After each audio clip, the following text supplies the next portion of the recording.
시간에 주시는 말씀 가운데 여러분들의 참 은혜가 있기를 바랍니다. 오늘은 나라를 위한 기도라는 제목으로 하나님의 말씀 선포하겠습니다. 사진 띄워주세요. 최근에 국민연금 개혁안이 통과된 거 알고 계시나요? 처음 알았어요. 저런. 그래서 연금을 더 많이 내고 조금 더 많이 받는 구조로 바뀌었던 거예요.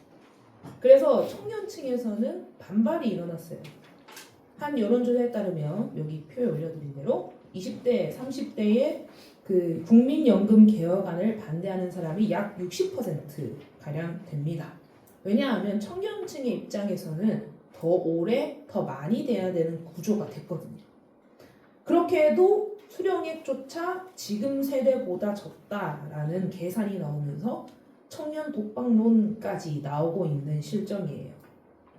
이처럼 나라의 정치와 그에 따른 정책은 우리의 삶에 직접적으로 영향을 미친다라는 거예요. 현재 대통령이 탄핵을 당했습니다. 그리고 이제 우리는 조기 대선으로 새로운 지도자를 선출해야 되는 상황이에요. 정말 이 나라가 혼란이 있고, 저는 개인적으로 생각했을 때는 지금의 상황이 이 국가가 건국되고 나서 약 3번째로 중요한 기점이 오는 것 같아요. 세 손가락 안에 드는 것 같아요. 지금 이 대선으로 통해서 우리나라의 미래가 양극적으로 다르게 나올 거예요. 정말 기도 많이 하셔야 돼요. 오전에도 왜 나라와 지역을 위한 기도를 하지 않습니까? 그래서 우리가 나라의 새로운 지도자를 세울 때는 여러분들이 기도를 또 많이 하셔야 돼요. 그러니까 이 나라의 정의가 또 사라지고 또 법위에서 자기 마음대로 하고 국민을 생각하지 않는 정말 이 혼란스러운 정국 가운데 우리는 나라를 위해서 기도하고 있는가? 전 세계적으로 냉전 이후에 소련이 몰락하면서 그 대결 구도가 끝난 것 같지만 현재는 양극 체제예요.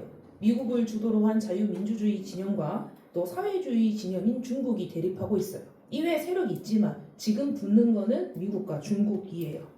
그래서 대놓고 전쟁을 하는 경우보다는 정치적으로나 경제적으로나 다른 국가들에게 영향력을 미치는 쪽으로 싸운다라는 거예요. 그래서 각 국가가 자신의 영향력을 미치고 그 이득을 뺏어오는 것, 챙겨가는 것, 그것이 요즘 시대의 전쟁이라는 거예요. 또한 지금은 4차 산업혁명 시대입니다. 여러분 카톡 프사에 보면 다 지브리잖아요. 그죠? 저는 안 했어요. 근데 다 지브리시더라고요. 그 뭘로 합니까? 챗GPT, AI로 하는 거잖아요. 그죠? 근데 AI 전문가들이 요즘 뭐라고 얘기하냐면 AI의 학습 능력이 쌓여서 인간의 모든 지능을 뛰어넘는 특이점이 오는 때를 2030년 정도로 보고 있어요. 속도가 더 빠를 수도 있어요. 그러면 수많은 직업이 사라지고 탄생할 거고 제3차 산업혁명 때 인터넷을 선점한 국가와 사업가들이 엄청난 부를 가져갔던 것처럼 이 4차 산업혁명 시대에도 이 미래의 산업을 가져가는 나라가 부유해질 거란 말이에요. 그래서 이 모든 상황 가운데 우리나라가 정치적으로나 경제적으로나 헤쳐나가려면 기도가 필요한 거예요. 그런데 우리는 이 모든 일이 나의 삶과 관련이 없다고 생각을 하죠. 관련이 있다고 생각하는 사람들 중에서도 종교적으로 관련이 있는 경우만 생각하는 사람들이 있어요. 혹은 삶이 너무 바빠서 거기까지 생각이 닿지 못하는 경우도 있고요. 아예 무관심한 경우도 있고요. 그런데 앞서 국민연금의 예를 보면 알 수 있듯이 우리나라에서 어떻게 정치가 이루어지고 그에 따라 어떤 정책이 나오는지에 따라서 우리의 삶에 엄청난 영향을 끼치게 된다는 거예요.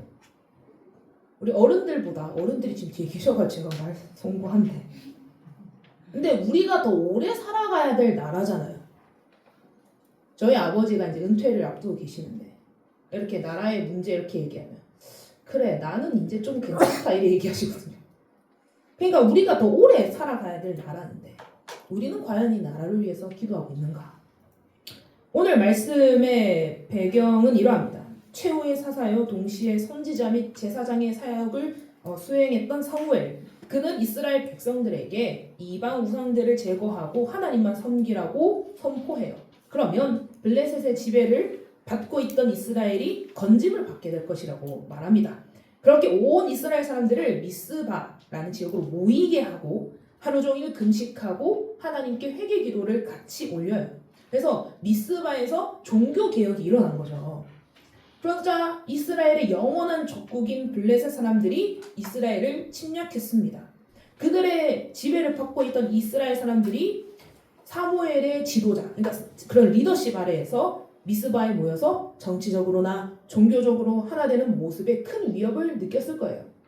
그래서 본격적으로 힘을 합치기 전에 서둘러 공격한 거예요. 그러니까 싹을 밟아버리려고 하는 거예요.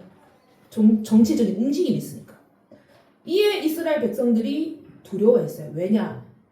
이 블레셋과 이스라엘의 전력은 동등하지 않아요. 아예 차이가 나버리지. 사사시대 때 계속 괴롭힘을 당했고 삼손 때부터 지금까지 이 성경 말씀, 본문 말씀의 시기까지 계속 블레셋의 압제를 받아왔기 때문이에요. 그리고 당시 이스라엘에는 변변한 무기조차 없었거든요. 사무엘상 13장 19절입니다. 그때 이스라엘 온 땅에 철공이 없었으니 이는 블레셋 사람들이 말하기를 히브리 사람이 칼이나 창을 만들까 두렵다 하였습니다. 아멘. 철공, 그러니까 철을 다루는 사람이 없었다는 거예요. 어디에? 이스라엘 땅에. 그러니까 칼과 창을 만들 수 있다. 그러니까 철로 만들 수 있다라는 거는 군사력이 증가한다는 거죠. 반란을 일으킬 수 있다는 거죠. 그래서 아예 철공들을 이제 아마 데려갔을 거예요. 침략했을 때. 그래서 아예 철로 만든 무기를 만들 수 없도록 했다. 그래서 이 당시에 나중에 이제 뭐 사울이나 이런 왕들 정도, 그러니까 조금 높은 사람들이 이제 블레셋에서 가져온 철 무기를 가지고 있는 정도인 거죠. 그러니까 군사적 숙련도 무기 막 전술 그 어느 것 하나 제대로 갖춰진 게 없는 거예요. 이스라엘이. 그래서 이스라엘 사람들이 절대적 위기 앞에서 사무엘에게 우리를 위하여서 하나님께 기도해서 우리를 블레셋의 손에서 구원하게 해달라고 부탁을 해요. 그러니까 나라의 위기 앞에서 지금 이 상황에서 구원할 분은 하나님밖에 없다는 고백이에요. 그래서 사무엘이 기도하죠. 본문 9절 말씀에 사무엘이 젖 먹는 어린 양 하나를 가져다가 온전한 번제를 여호와께 드리고 이스라엘을 위하여 여호와께 부르짖음에 여호와께서 응답하셨더라. 아멘. 나라를 위해서 온전한 번제를 드린 다음에 그 다음에 했던 것이 이스라엘을 위하여 여호와께 부르짖음에, 그러니까 기도했다는 거예요. 그 다음에 마지막에 뭐라고 나와 있나요? 말씀에 여호와께서 응답하셨더라. 그래서 그 응답 방법이 10절에 나오는 거예요. 사무엘이 번제를 드릴 때에 블레셋 사람이 이스라엘과 싸우려고 가까이 오매 그날에 여호와께서 블레셋 사람에게 큰 우레를 발하여 그들을 어지럽게 하시니 그들이 이스라엘 앞에 패한지라. 아멘. 그래서 블레셋 사람이 이스라엘에 가까이 왔을 때 그 근방까지 쳐들어왔을 때 큰 우레를 발하셨다. 아주 큰 천둥이 쳤다는 거예요. 여러분 천둥 무서워하시는 분 있으시죠? 뭐야 나만 무서운 거예요? 아주 큰 천둥. 그래서 저도 자잘한 천둥은 안 무서워합니다. 근데 진짜 큰 천둥이 있을 때가 있어요. 그럼 좀 무서워요. 그 천둥을 보면 왜 하나님께서 만드신 자연의 위대함을 또 느끼게 되잖아요. 그런데 우리는 그 정도인데 고대인들은 번개와 천둥을 뭐라고 생각하냐면 하늘의 신이 노여움을 바라는 거라 생각했어요. 그래서 그 큰 천둥이 쳤다는 거는 이 블레셋 사람들에게 엄청난 두려움이 다가왔다는 것을 말해요. 그러니까 혼비백산하는 거예요. 꽝꽝 하니까 계속. 그리하여서 당시 제대로 무장조차 못했던 이스라엘이, 그러니까 무기가 있었겠지만 철제 무기 이전의 것을 가지고 있었다. 부딪히면 어떻게 될까요? 철제가 당연히 이기는 거예요. 그러니까 제대로 무기도 없는 그 이스라엘이 철제 무기로 무장한 블레셋에게 승리하게 되는데 그뿐만이 아니라 미스바에서 나가서 블레셋 사람들을 추격합니다. 미스바의 남서쪽 약 13km 지점으로 추정되는 벳갈이라는 곳에 따라가게 돼요. 따라가면서 추격하면서 그 블레셋 사람들을 이제 무찌르게 되는데 이거는 이 전쟁이 매우 큰 승리였음을 보여준 거예요. 겨우 막았다면 쫓아나갈 힘이 없잖아요. 그런데 벳갈이라는 곳 약 13km를 계속 따라가면서 추격했다는 것은 아주 크게 승리했다는 거예요. 여러분 원래 그 고대 전쟁이라고 하면은 어떤 요소를 승리를 하느냐, 무기가 얼마나 좋은지, 아니면 기동력이 얼마나 좋은지, 아니면 훈련된 군인이 얼마나 많은지, 아니면 뛰어난 전략가가 있든지, 아니면 전투에 나간 군사의 숫자가 얼마나 되는지, 이런 걸로 승패가 결정이 되는 거잖아요. 그래서 지금 이 상황에서 블레셋은 실제로 무기를 가지고 쳐들어오는 거예요. 실제적인 전쟁이죠. 그런데 그 사람들을 맞이하는 이스라엘의 전쟁 방법은 기도였다는 거예요.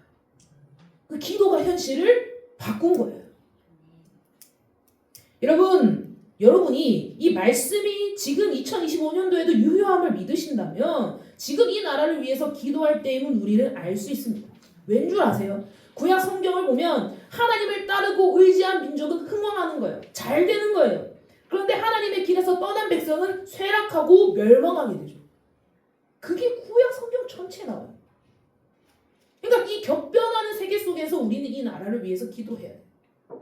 하나님을 경외하는 민족이 되기를, 우리나라가 온 세상을 구원하는 하나님의 선교적 도구 되기를, 영적, 도덕적으로 뛰어난 나라 되기를, 영적인 지도자, 정치 지도자, 각 분야 지도자들이 바로 서기를, 또 포괄적 차별금지법이 통과되지 않기를 기도해야 됩니다.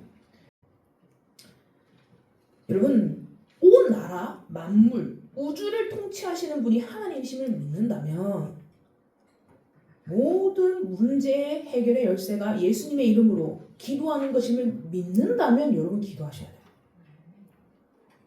여러분, 기도는요, 이 땅을 지키는 가장 강력한 군사 전략이에요.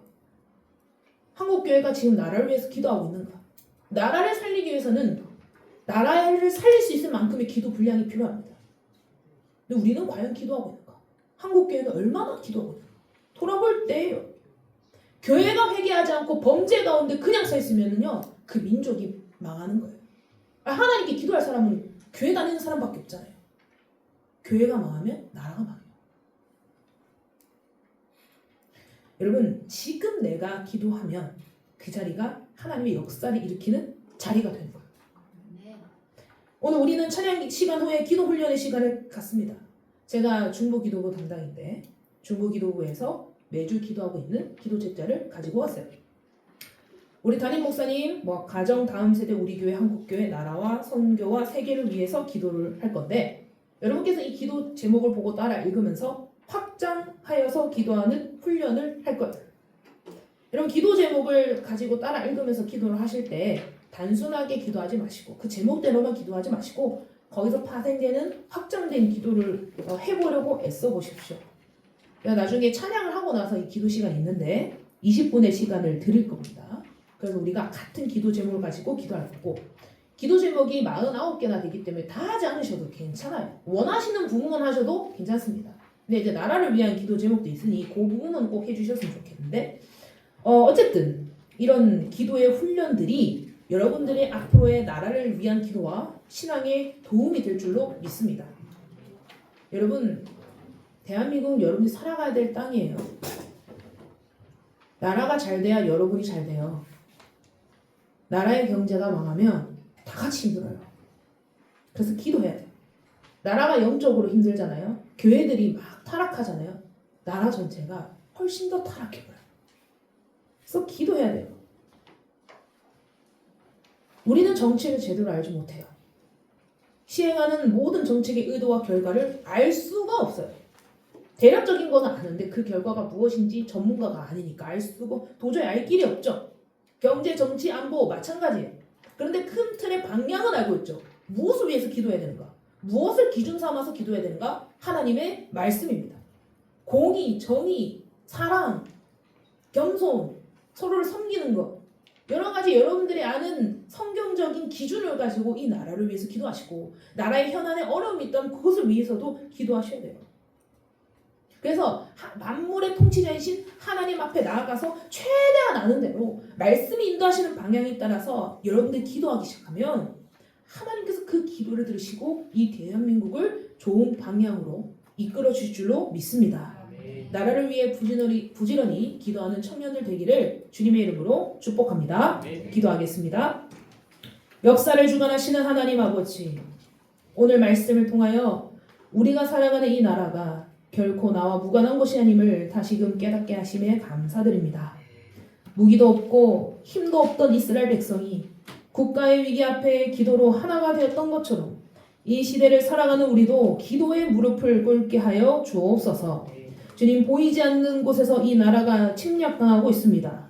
경제적, 사상적, 정치적, 문화적으로 이 대한민국은 건국 이래 큰 변곡점 위에 서 있습니다. 하늘에서 천둥을 발하신 하나님, 지금 이 땅 가운데도 주의 강한 능력을 나타내 주옵소서. 대한민국을 긍휼히 여겨 주옵소서. 이 땅의 정치, 경제, 교육, 문화, 안보가 하나님의 뜻 안에 다시 세워지게 하여 주옵소서. 포괄적 차별금지법과 같은 악한 법안이 막히게 하시고 하나님을 경외하는 지도자들이 세워지게 하옵소서. 우리에게 나라를 위해 기도할 수 있는 믿음과 신앙과 시야를 더하여 주셔서 청년들 모두가 기도의 제사장으로 바로 서서 기도의 사명을 감당케 하옵소서. 다시 오실 예수님의 이름으로 기도드립니다. 아멘.